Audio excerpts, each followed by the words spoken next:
So, good morning. And if you are watching us from the other side of the Atlantic, good afternoon. Welcome to our Vocations Cafe. This is the place when we have conversations, very casual conversations about vocations to many ways of life. We talk about vocations to the priesthood, to the religious life, to being a parent, and in so many different ways. So today I'm Father Jarek Pachacki. I'm vocation director for OMI Lacombe Canada. I'm very happy to welcome all of you here and invite you to enter into the conversation. If you feel free to post in your comments where you're tuning from, we're happy to have you here. And I'm very honored and happy to welcome a good friend, Father Erwin, who is joining us from the other side of Atlantic. Father Erwin, just let us know where you are and what you do and a little bit about yourself. Thank you, Father. If you're in the Philippines, we call you Father Jarek.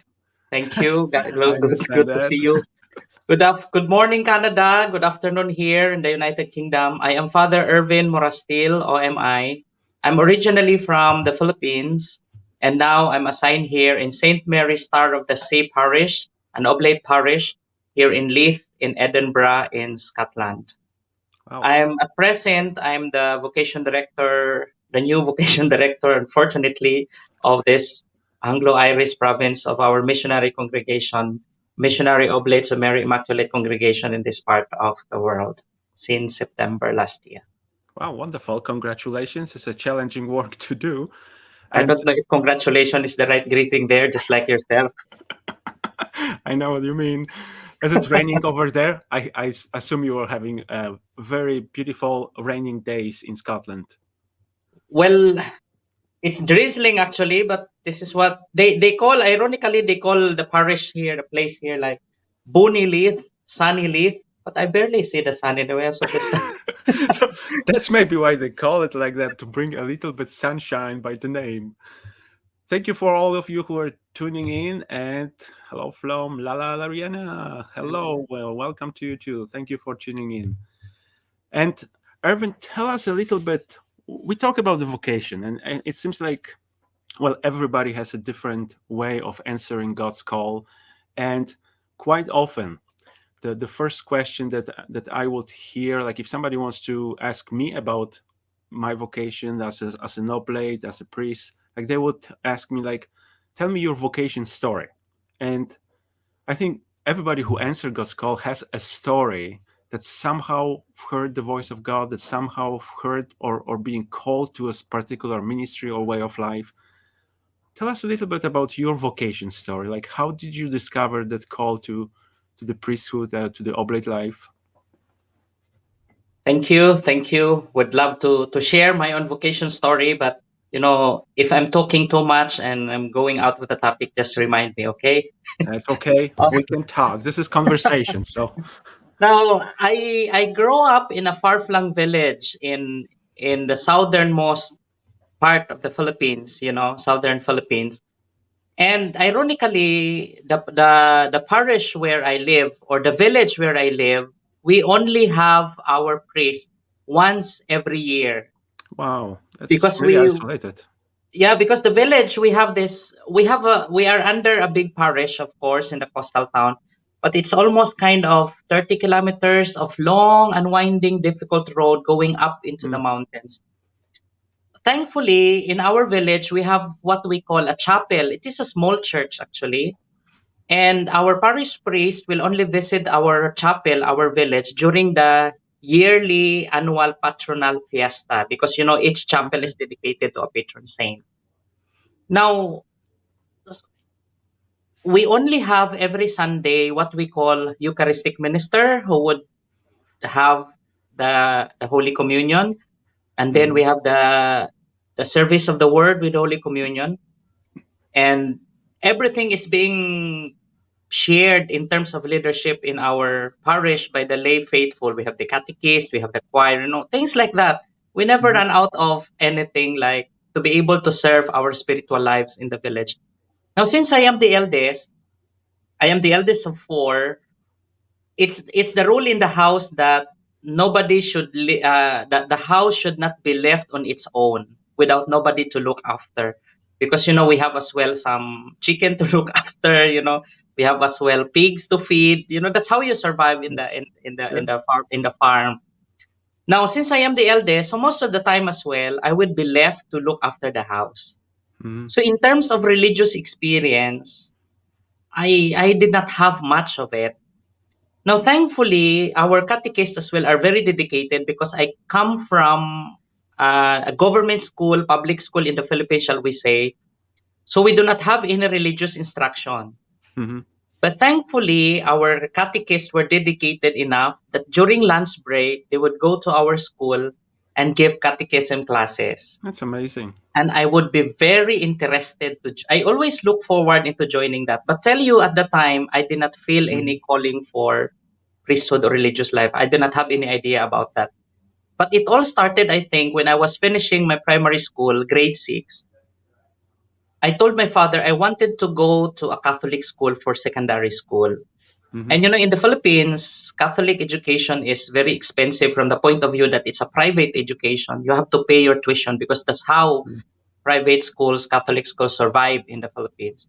So my father was very firm, like, no, you cannot go to a Catholic school because we are poor and It's we too cannot expensive. afford to do so. Yeah. But I don't know, at the time, I did not know where am I getting my confidence. And I was very insistent to my father, like, you don't have to worry. God provides. I will apply for any scholarship.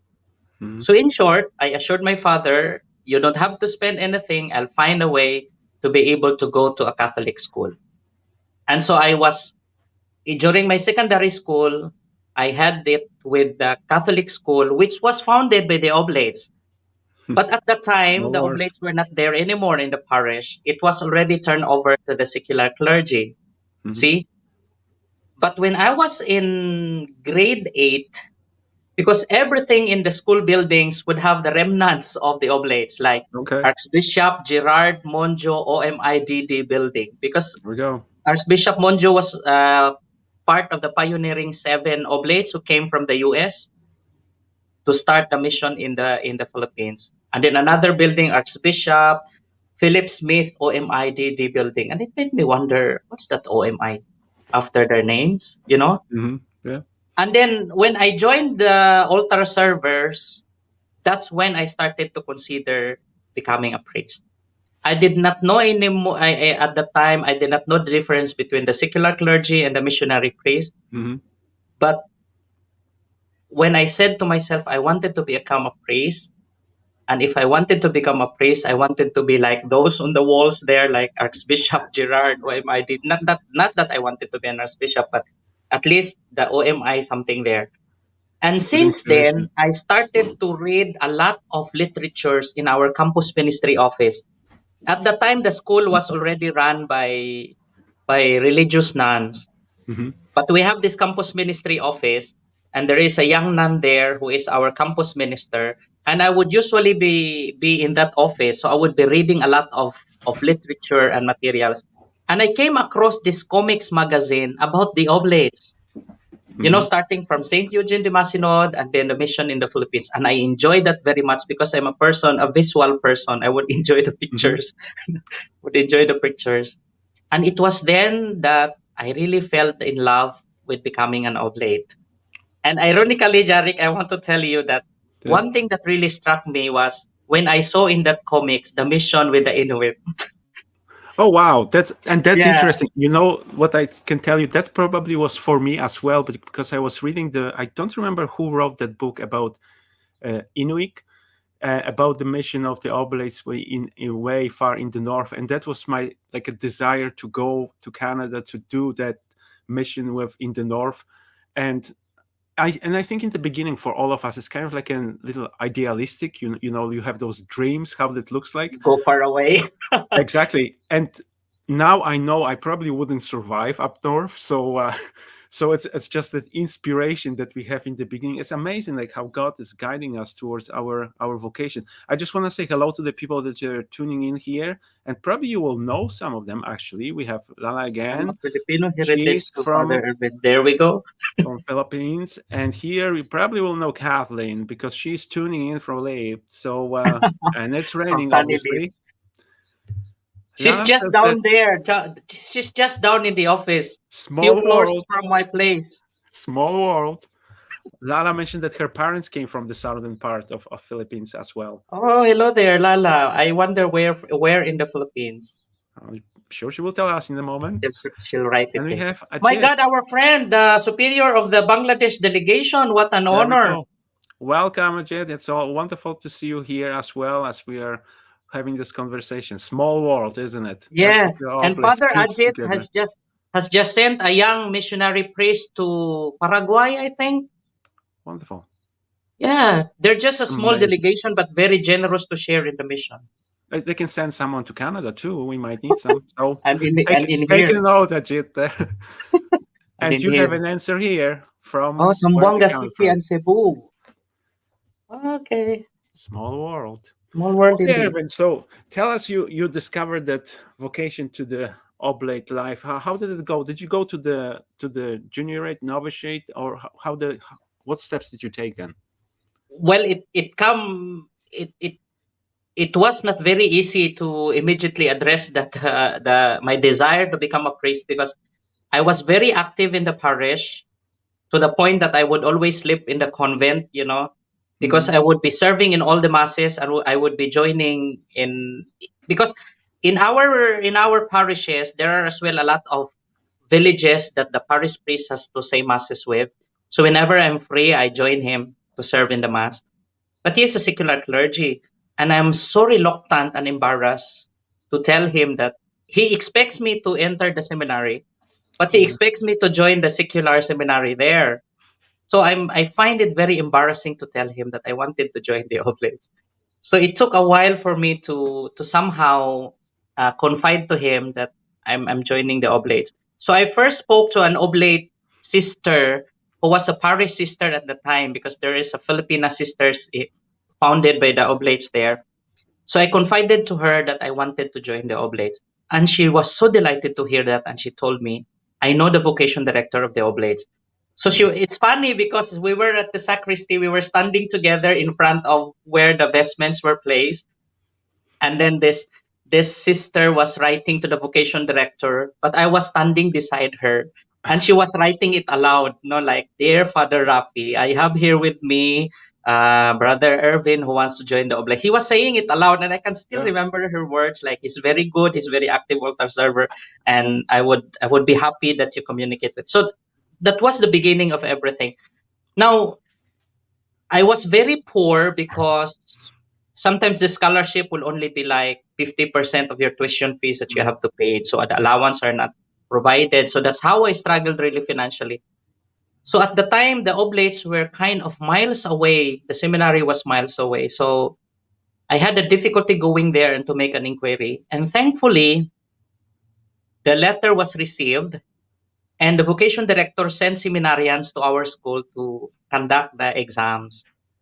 So I was able to pass the exam, and then I need to go to the seminary to have the final workshop, we call. Mhm. That's a final test and training for us to be fully accepted in the seminary.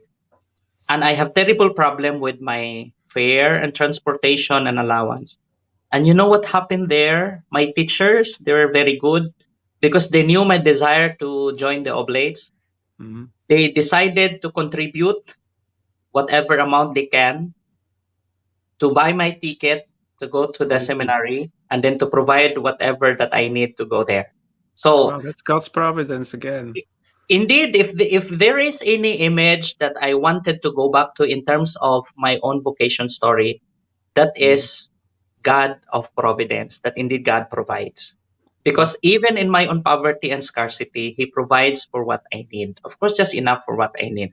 So now I passed everything. I was ready to enter the seminary. But my next problem is, like, my parents cannot pay for my monthly tuition fees and board Mhm. and lodging, things like that. And there are even requirements that I have to comply, like having a new American Bible, because it was specified, what I Yeah. need, like Yeah. black pants, white shirt, things like that that we need in the seminary. And again, it's my teachers and the sisters who facilitated everything. They got the list that I'll be needing in the seminary. and they provided everything. So all I have to do is to go to Amazing. the seminary. So I entered our Oblate Seminary in Southern Philippines right after my high school. So I started really very young, and then I already had my Bachelor of Arts in Philosophy in the Oblate Seminary in our Oblate Mhm. Junior. It's amazing, like actually how God leads us. Like I often would refer to it, the vocation. It's our participation in God's mission.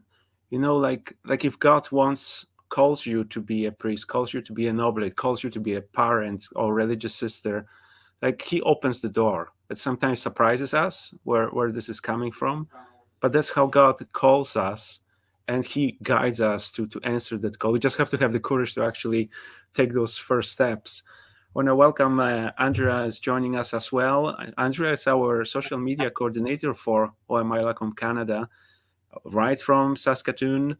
And I have to look for that book as well. I know there is somewhere, I just don't remember who wrote it, but I'm sure that we will open another library, I guess, for with the stories of the oblates. And you must share that with me as well, Andrea. Absolutely. Erwin, I recall we had a great gathering that was well 6-7 years ago, I believe, when we met for the very first time in Aix-en-Provence for the Youth Congress. It was amazing, actually, when we had the oblates coming from all over the world. I think it was Yeah. from 5 representatives from every region. So we have the oblates from North America, from South America, Africa, Asia, from everywhere, representing the ministry with the youth or how we work with the youth. And I remember our initial conversations when we started talking about that, like how we come to the common ground. It was just, I thought I don't know how we can find the common ground. There's different ways of doing that ministry, because ministry with youth in North America will look completely different than in Yeah. Africa and completely different than in Philippines. And I remember you telling the stories about going with young people for the missions, like a mission trips. And it just came back to me when you were talking about those isolated places. That tell us a little bit about your experience of working with youth in Philippines, because I think that was really fascinating when I was listening those stories. Our young people in the Philippines, in terms of youth ministry, are very vibrant. They are full of energy. They're very enthusiastic. We have no problem with young people be overflowing in numbers. They came in Sure. droves to our churches and our communities.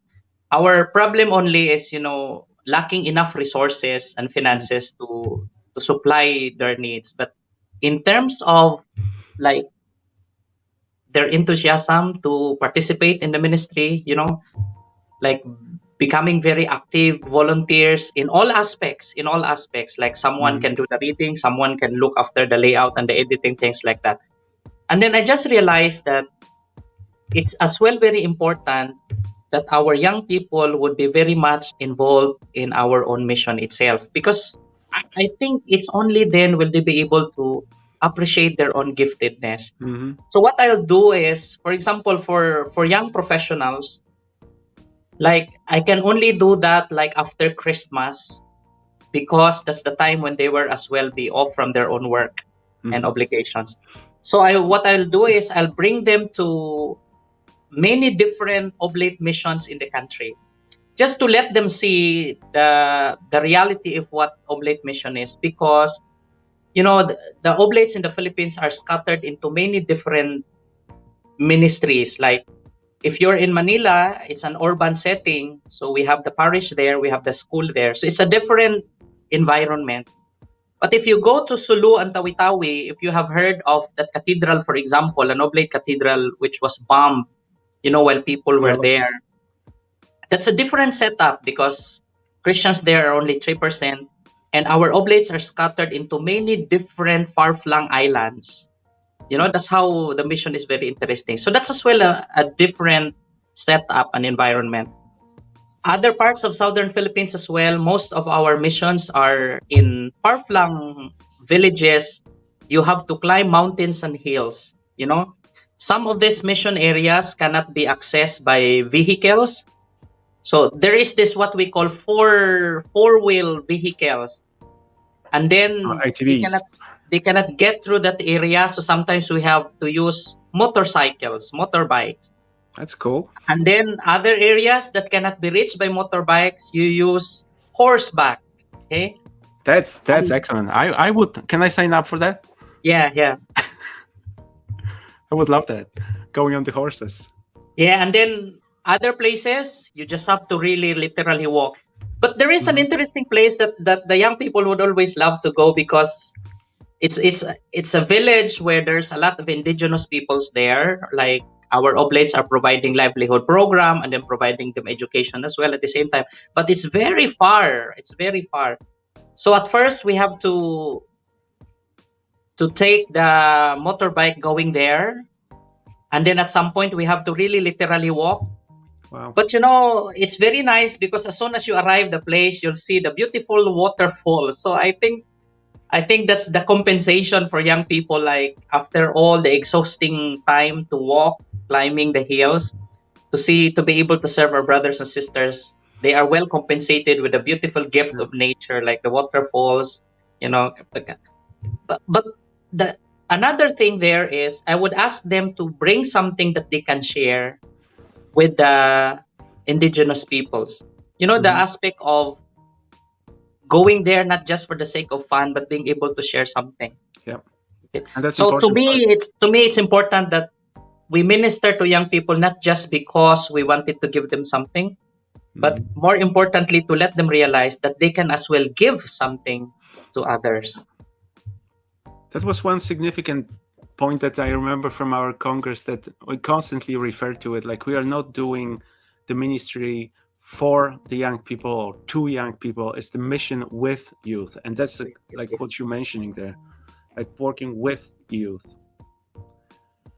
How long would that take? Like, I remember you mentioned like that would be like a couple of weeks trip, or that was the... Well, it depends on, like, when I was at the same time vocation director in the Philippines, just for a year actually, because I was director of the youth at some point, and then the provincial said, can we as well ask you to do some vocation works? So it depends. Like if I have a candidate whom I would be wanting to, just to introduce the mission. So it depends on the number of days. But for this particular youth program we call Mission Pilgrimage, we would just be staying there for at least a week or 5 days, depending on the availability of their time as well and days. Because we're basically doing it a day after Christmas and before New Year, things like that.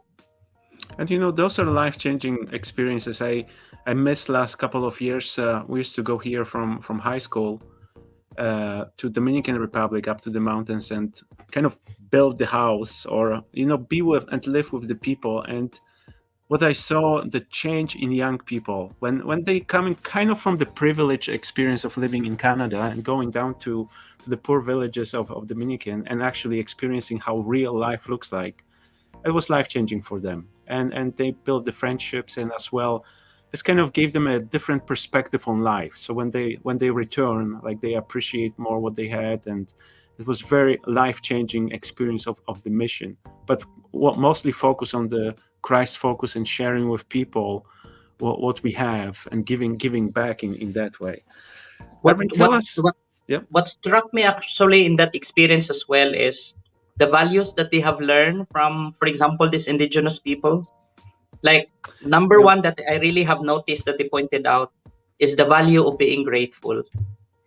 They're just surprised that despite of their poverty and the scarcity of the quality of life they may have experienced, being deprived even of the basic needs that they need, and yet you can always hear from these people in their sharing, telling like, we're just grateful that God is so good to us, and it struck them like sometimes for themselves they just take everything for granted and they keep on complaining.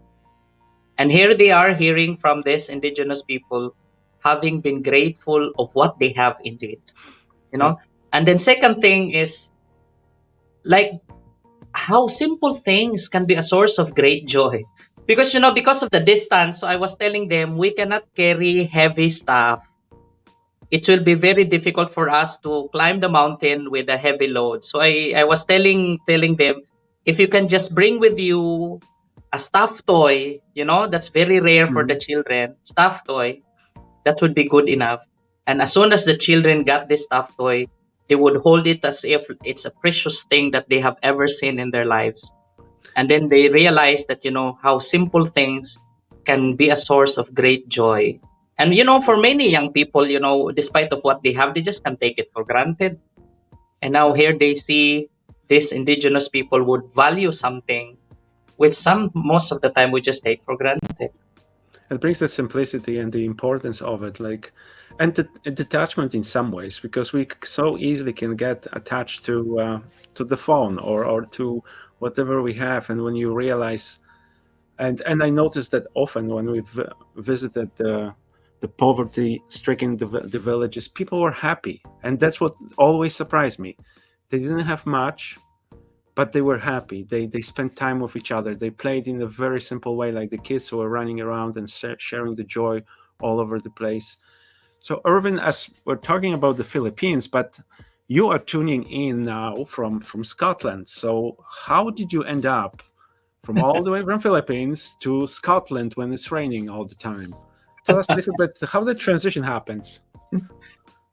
Well, as a young priest from the Philippines in 2011, prior to my ordination, there was already a request from the Anglo-Irish province to the Philippines to send a missionary to the Anglo-Irish province. At that time, our provincial is Father Ramon, who is now the Assistant General for Mission now in Rome.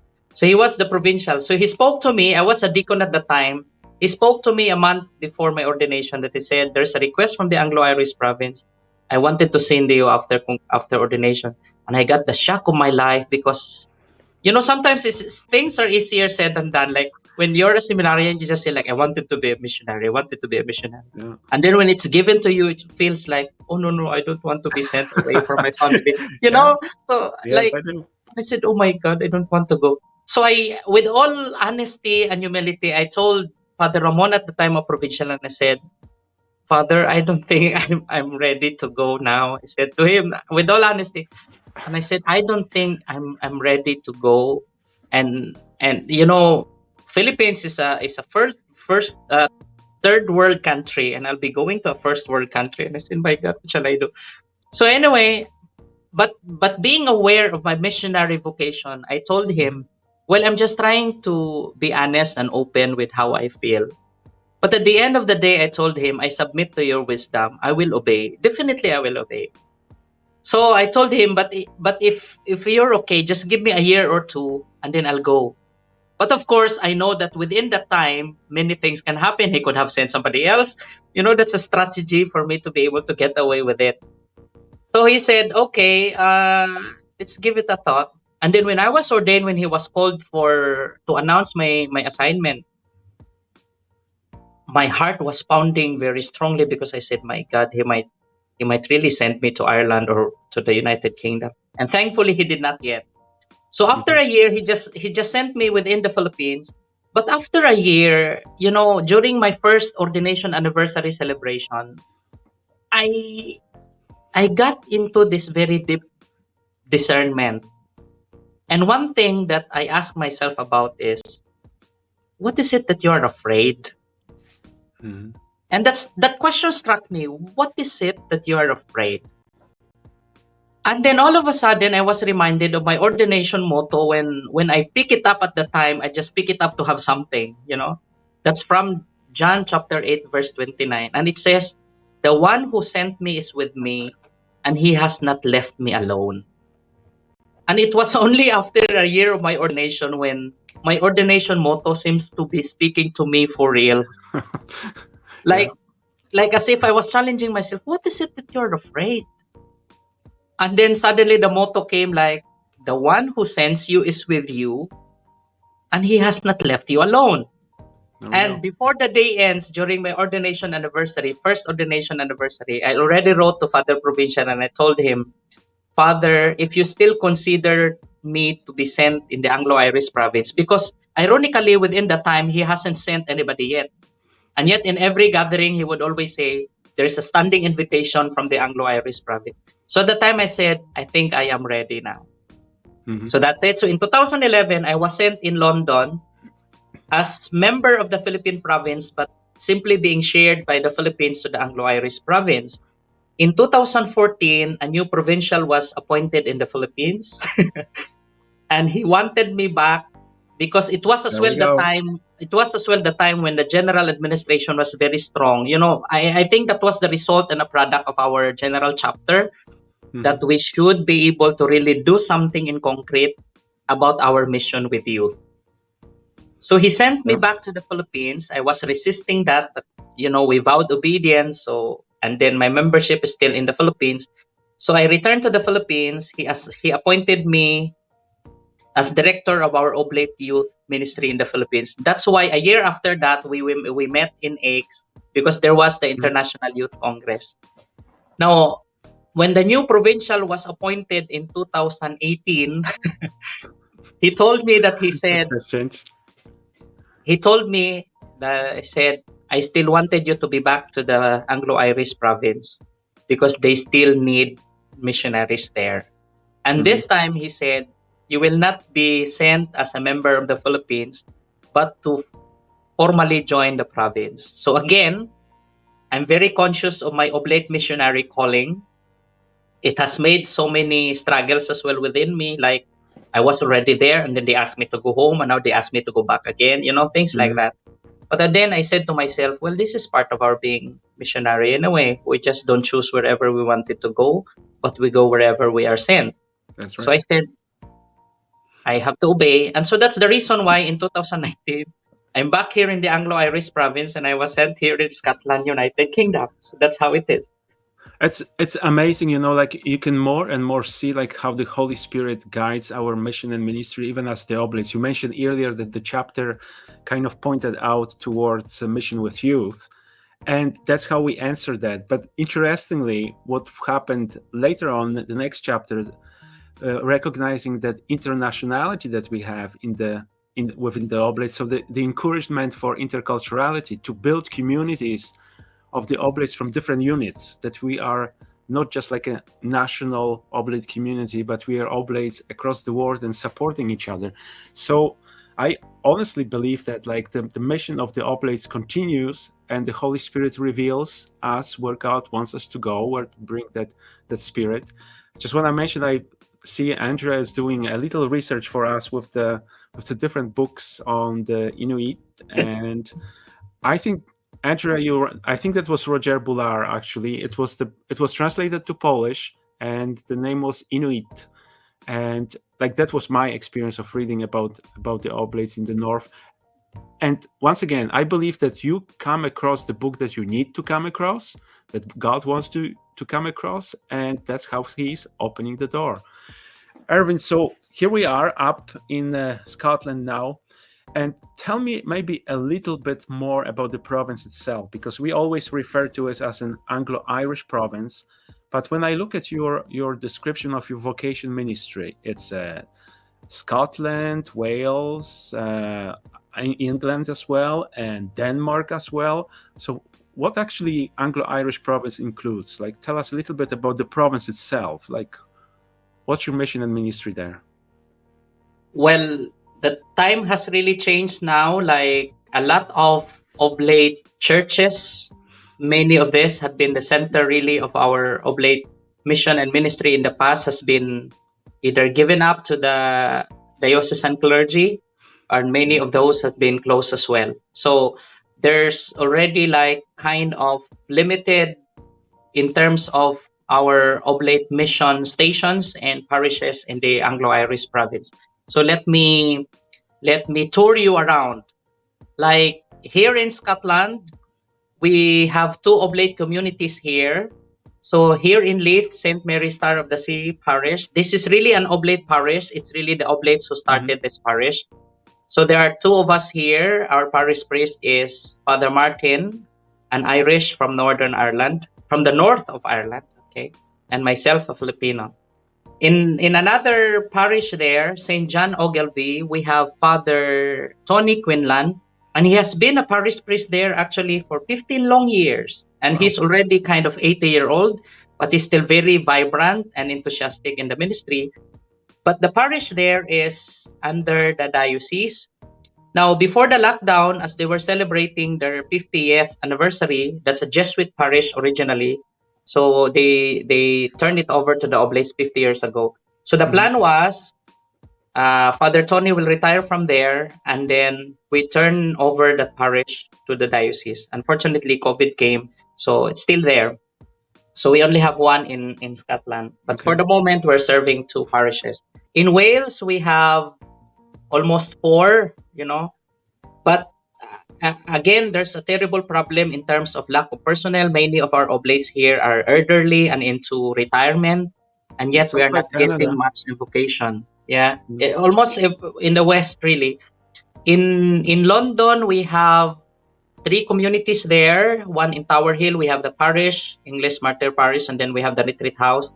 And then in Kilburn, we have a big parish there, a very vibrant parish. That's the first parish where I was assigned in 2011. And there is another adjacent parish, a small parish, serving as well to the migrants. So basically, that's just the kind of uh, ministry and mission we have in the Anglo-Irish province now. And then we have as well specialized ministries like the Partners in the Mission. This is more of lay ministry, lay empowerment ministry. And then we have communications ministry. And we're trying to develop like ministries that is out in the parochial context, okay, that serves the needs, the greater needs of the poor, for example, the needs of the migrants, things like that. Now, Denmark is a new addition because it was only this year when Denmark was officially included as under the Anglo-Irish province. Because the Anglo-Irish province is, of course, I only mentioned about the United Kingdom, but it includes as well our mission in Ireland. So the provincial house is in Dublin. So Denmark is a delegation which was under the Poland province. But this time, since they are catering to an English-speaking communities, they have now been placed under the Anglo-Irish province as a delegation under this province. Tell me, like, it seems like lots of similarities with our Canadian reality. Like our personnel is aging, but as well trying to reach out beyond the boundaries of the parishes, reach out to those the most marginalized on the streets, but then as well empowerment of our oblate associates. And just will mention here that there's a great congress coming up in July. I think it's July or May. I think it's in May. Yeah, I think it's May, because the time was changed so many times because of COVID, was postponed over and over. But the Macedonian family, basically from across the world, all our associates, people who are somehow involved with the oblate ministry and mission in the charism will gather. And I think that will be a great insight. So stay tuned. We'll be sharing lots of news on that and how we can share the oblate charism, not only as priests and brothers, but as well as the laity in bringing that to our life. I want to thank all of you who join us online and who are watching and listening. And I truly encourage you, if you have any questions or would like to share some comments, please put that in the comments section, or we will see it. And this is your last chance to ask the question. But Erwin, I want to ask you one question from the perspective of vocation ministry. And I think when you describe the reality of the church and the oblates in England and Ireland, Denmark, as I said, like it's very similar what we are experiencing here in Canada. You just took on the ministry, very challenging, ministry of being vocation director. Like what is your initial experience? Like what do you find the most challenging in that ministry? And as well, what do you find the most rewarding in that ministry? Like what's your first impression? Well, I would describe my own experience when I was asked to take on the job really as an agony in the garden, if I may say it. Yeah. Like you are put in a situation like, do I have to take this or not? Now, the moment that I have to take it, I'm literally carrying the cross. Although my father provincial would be telling me there's no pressure into it. Just have to allow it to evolve according to your gifts, according to your your own, your own spirit, how it will evolve. But you cannot still avoid the fact that as vocation director, the pressure is that you're able to send someone That's into right. into provincial, Everybody tells you there's no pressure, but where are the people coming in? and then they would be saying like, you have just been spending too much, and then there is no input. It's always just output. Well, Yeah. although it's really more of our putting burden on onto ourselves, like not so much externally, but our own personal expectations as well would become so much a burden. But at the same time, what encouraged me to really take it is out of the generosity of being able to really help the province. Like, because Father Provincial was very clever. He would be mentioning a lot of names of those elderly oblates. So who else would you want to become to for me to appoint vocation director? Father so and so and so. And he would mention all these elderly oblates actually. So I said to myself, well, I just have to do what I can. But I think Mm.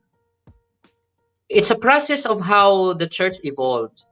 And it's very unfortunate that we come to this part of our history that we are being appointed vocation directors. But I think regardless of whether we have someone to be sent to the seminary or we don't have anybody like that, but whatever we do now positively contributes to that evolution wherever it leads. So to me, it's important rather than just don't do anything about vocation promotions. It's better that as of this time, even if we are living in a time that there is seemingly no much interest, unlike in the past, in terms of considering religious life, priesthood, oblate missionary life, and things like that. But I think it's still important that we provide that presence to continue to encourage and promote vocation.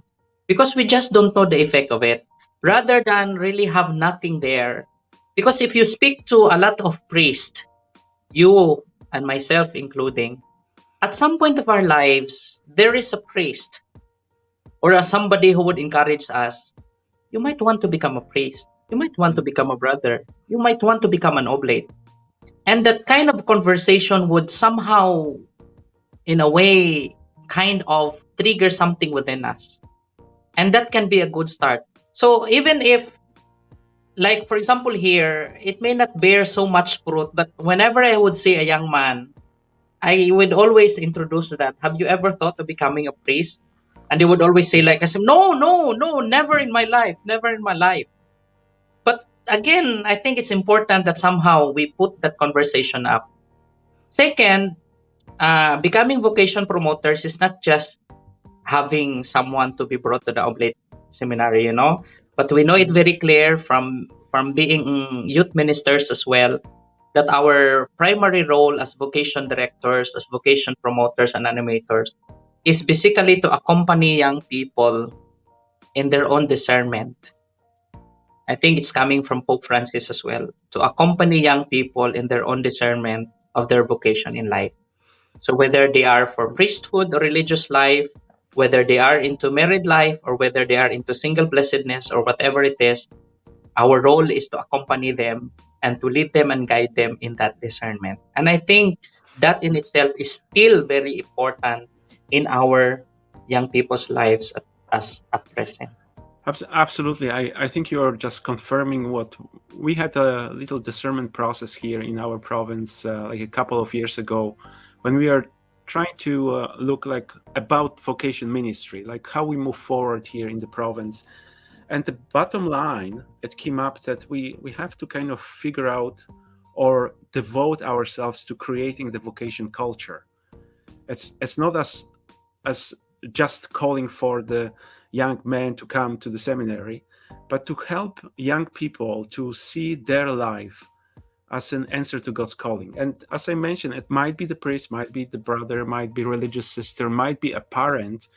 But when we see that as an listening and answering God's call, when we see that as a vocation, there's hope. There's hope that the vocation will come. And what I love, you mentioned that, and I had that conversations a number of times with the oblates in our province, that the vocation ministry is not sole responsibility of the vocation director or vocation team as we have here.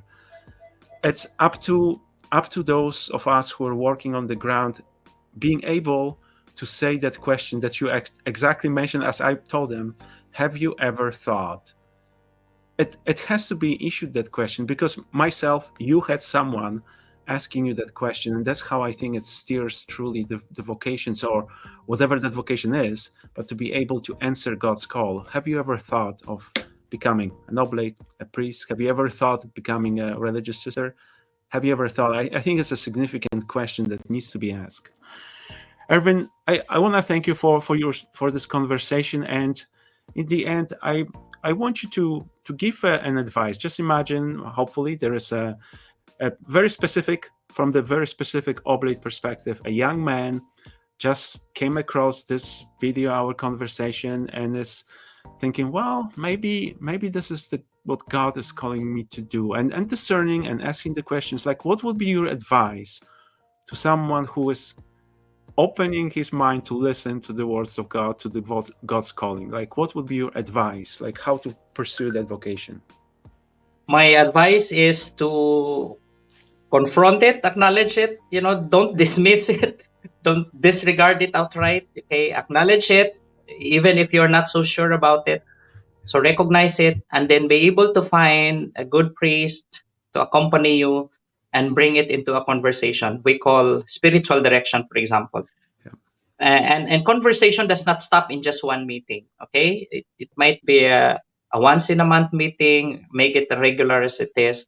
So don't be afraid to converse and talk about it, because it is through it that the revelation of the mystery of God is not being revealed all at once at one particular moment. You have to see it in the various and many different journeys of your life and stages of your life. So sometimes people would be embarrassed, like, no, I do not want to be a priest. But I tell you, many of us who are priests now did not really started like wanting to become a priest. But it's a discovery in the process that the Lord has something much greater than what we simply want, because there is really more to what we want. So what I would like to encourage you to do is, do not be afraid to consider it, because if God is calling you into it, He will always provide for whatever it is that you need.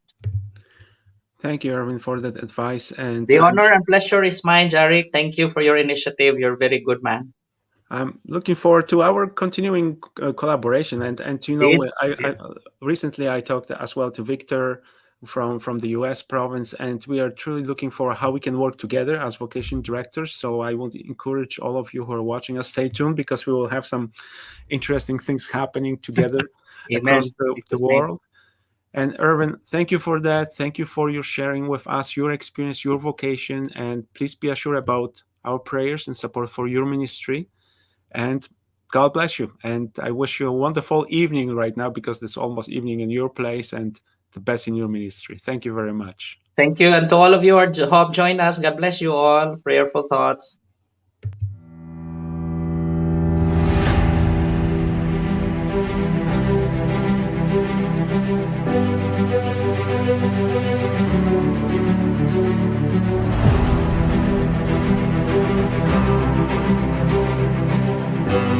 Thank you.